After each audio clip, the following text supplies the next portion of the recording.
So it's our weekly lunar observance night. And the posted today, time for us to recite our rules, precepts. For the bhikkhus, we acknowledge our offenses to each other, if we have any. It's a nice intention every fortnight, every 2 weeks, when we come together. There's a sense of really recollecting what's been done over the last couple of weeks and how for each of us our behavior of body and speech has been. It's quite a beautiful gesture, something that I didn't really experience in the world before I became a monk, that acknowledgement in the way of perhaps saying sorry for having done something that harmed someone or was unskillful. And sometimes it can be embarrassing, or saying something we did. Usually they're often minor offenses, but it's in some way, not always, but usually it needs to be intentional. And I was thinking about how I came to be interested in being a monk and really examining that intentionality, essentially being honest with myself, trying to assess really whether the direction of my life was where I wanted to be headed. And I think for each one of us, we are making a similar choice as to what the monks or nuns do when they ordain. We're examining our intentions, looking at our behavior, questioning whether it's really the right direction we want to head in. And so we assess that in little ways throughout the day, but we're also assessing that in making larger decisions in our life. And it's always a wonder to me when I see in myself the wrong choices that are made. And again, this can be in the larger context of my life or just small decisions each day. And I think about what was I really interested when I first encountered the Buddha Dhamma. Why was it something that drew me inward and towards a different way of experience, a different way of behaving, a different set of patterns? And I think what I see so much is the complication of life, the attachments, the cravings, all of the ways that I wanted to get something from this world, get something for myself, and how that just didn't end up amounting to much. It often ended up with dukkha, pain, remorse. And sure, there was happiness there, and there was levels of goodness in my life, but the general sense of living was not with a mind of peace, a mind that did not have remorse. And if you ask yourself that question, what is your intention? You're listening to a Dhamma talk right now,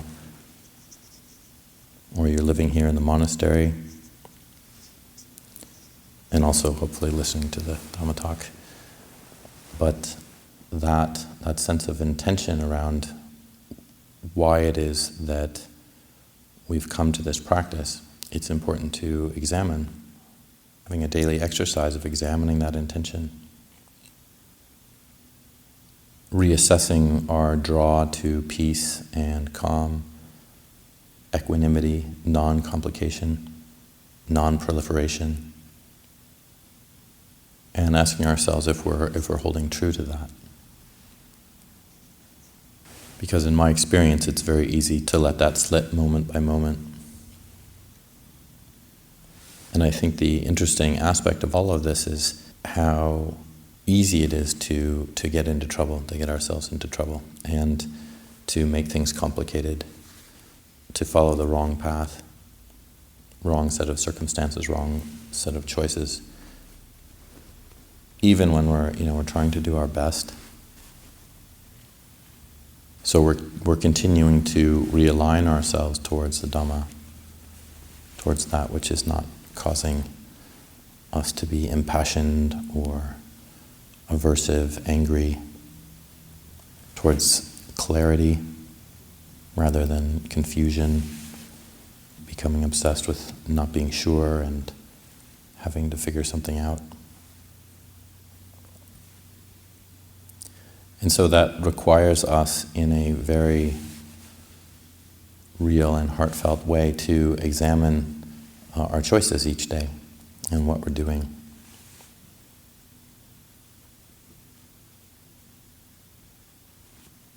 So for myself, I see this in a daily way in the activities I engage in, but also when I'm alone in seclusion, to ask what is my motivation right now? Am I avoiding something? Am I not willing to look at something very clearly?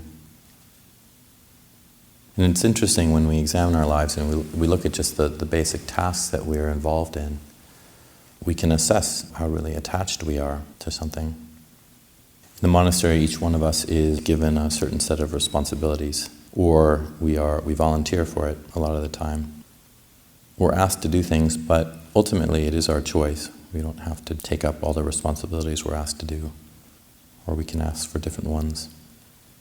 And it's interesting just to notice the taking up of that responsibility. We can examine, how it is that we hold it, because we need to hold it very carefully. We need to hold what it is that we're doing in a very careful way. I was speaking with one of the monks the other day about the garden that I've mentioned several times that we have here now. And before I was at Abhayagiri, I didn't really care much about this garden. In fact, I think I thought it was funny when last year I saw one of the monks chasing away a deer, clapping and almost running after it. But now that's me. And just watching the craving, the attachment, the worry, the fear about some animal eating these plants. And in particular, my mother offered a bunch of plants, and so now they're my plants, or my mother's plants, and I need to preserve them and take care of them. Right before we sat down for puja, I was out watering only those plants, because they've been recently planted, but also because I want to make sure they're going to survive. So a very beautiful, generous gesture for my mother.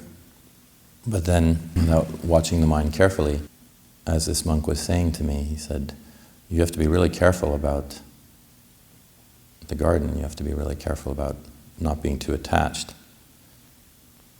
And I said, I don't think it's that serious. And he looked at me and he said, it's very serious. And it's true, because that notion of an attachment not being serious, it's a complete lie, because if we're thinking that a particular attachment we have isn't a problem, then we're going to think that about any of our attachments that are a problem, and they accumulate. I was thinking how it's very good, particularly for myself, I think that I did not become a father.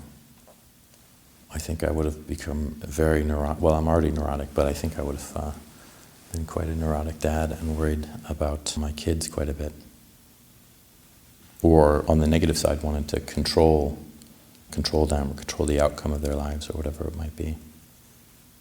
Or another example that I've found is I took on the responsibility of being the audio monk, and I'm now editing my talks and Ajahn Cunda's talks and some of the other monks' talks, and just watching the dukkha of that, having to listen to myself, the ums and the you knows, and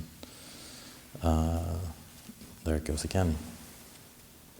And so the art of this practice is really to take our attachments, our cravings, our worries and fears very seriously, but not in a way that's going to cause a sort of neurotic extreme where we're trying to remain unattached by cutting everything off, or like cutting off responsibilities, or finding it's the object that's the problem.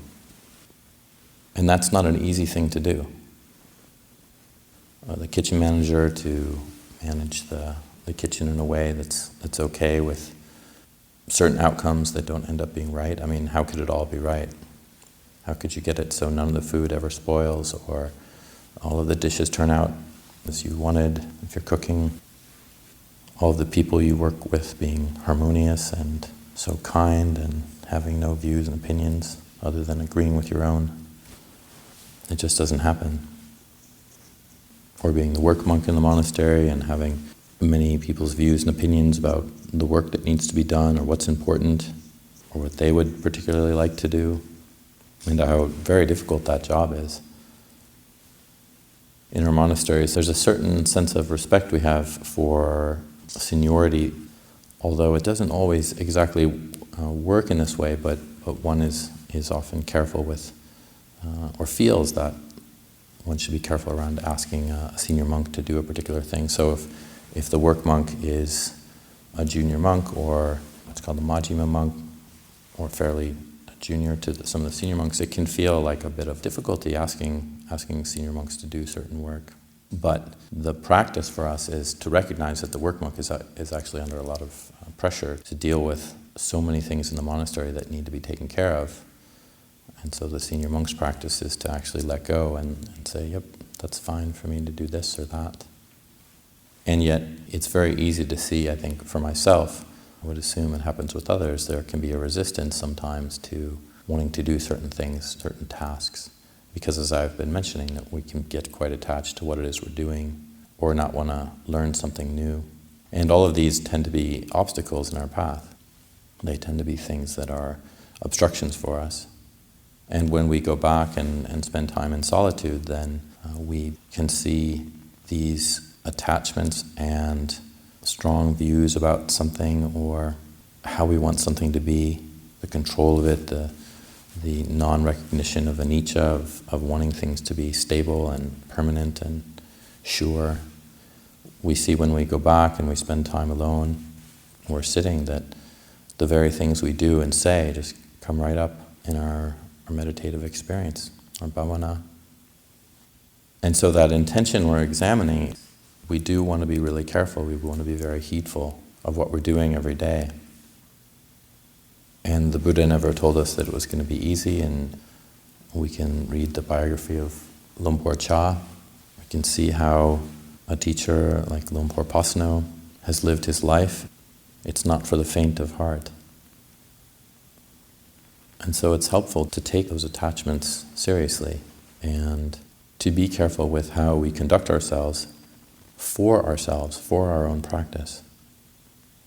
When we are guiding ourselves in the right way, when we're really looking at our intentions and we're giving up those intentions that are not helpful for us, that we see clearly, it turns out that helps people in the world in an enormous way. It helps those we live with. It helps people who encounter us, encounter the teachings. People who know about Abhayagiri Monastery, can be very inspiring for them. And it's interesting what we've chosen to do here as monastics. It's not a worldly way of making everything right. So I was thinking about, someone might say, well, what are you doing about climate change? Or what are you doing about the problems in the world? Or all of the war and the famine, or whatever it might be. There's always problems, aren't there? Well, all of us here, whether we're monastics or we're practicing the Buddha's teachings as lay people, following the 8 precepts, 5 precepts, whatever it is, we're cultivating peace. We are relinquishing greed, hatred, and delusion, and I don't see anything as more powerful in the world than that. Because when we are aiming to extinguish those things within ourselves, then so many people can benefit from that. And if enough people in the world actually valued that intention towards renunciation, giving up, towards nibbana, then there really wouldn't be the problems that there are.